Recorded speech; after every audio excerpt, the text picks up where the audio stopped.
I'm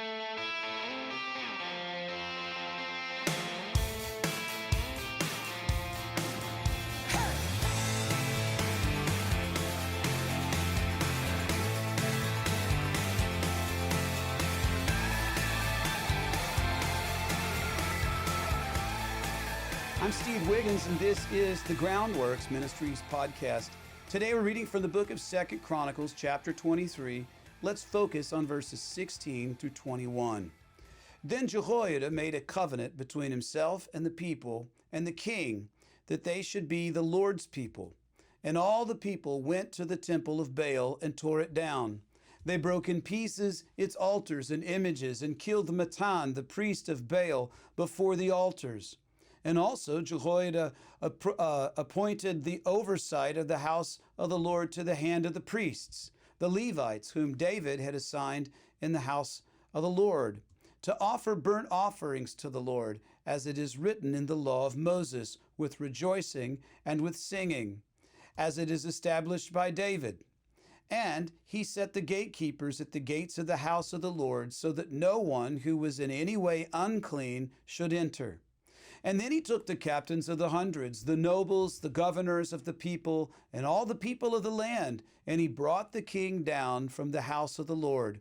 And they went through the upper gate to the king's house, and they set the king on the throne of the kingdom. So all people of the land rejoiced, and the city was quiet, for they had slain Athaliah by the sword. Now yesterday it looked as if the spirit of Antichrist would prevail, and in its attempt to utterly destroy the kingly line of Judah. And why is that a terrifying notion? Because God had foretold that the kingly line of David was the birth line through which the Messiah, known as the Son of David, would come. Consider this from 2 Chronicles 22, verses 10 through 12. Now when Athaliah, the mother of Ahaziah, saw that her son was dead, she arose and destroyed all the royal heirs of the house of Judah. But Jehoshabeth, the daughter of the king, took Joash, the son of Ahaziah, and stole him away from among the king's sons who were being murdered, and put him and his nurse in a bedroom. So Jehoshabeth, the daughter of King Jehoram, the wife of Jehoiada the priest, for she was the sister of Ahaziah, hid him from Athaliah, so that she did not kill him. And he was hidden with them in the house of God for 6 years, while Athaliah reigned over the land. So, while we may be terrorized by people and world systems that operate under the influence of the spirit of Antichrist, it is important to remember that for every Athaliah the world throws at you, God has reserved a Jehoshabeth to harbor you.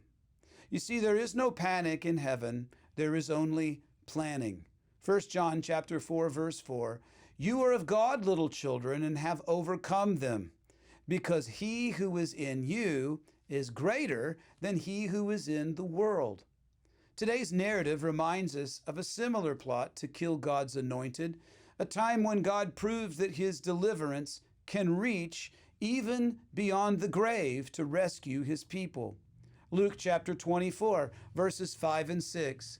And then as they were afraid and they bowed down their faces to the earth, they said to them, "Why do you seek the living among the dead? He is not here, but is risen."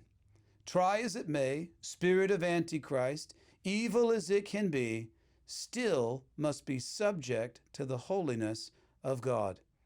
I'm Steve Wiggins, and this is the Groundworks Ministries podcast. Groundworks Ministries operates entirely through financial donations from faithful people like you. And your giving to Groundworks Ministries transforms lives. Would you consider making a donation to Groundworks Ministries today? Because we need your monthly support now more than ever. Donating is secure and it's easy at our website, groundworksministries.com. Another way to help is to tell people about Groundworks Ministries. Share these podcasts with your friends and family and on your social media. And of course, you can always direct folks to our website, groundworksministries.com.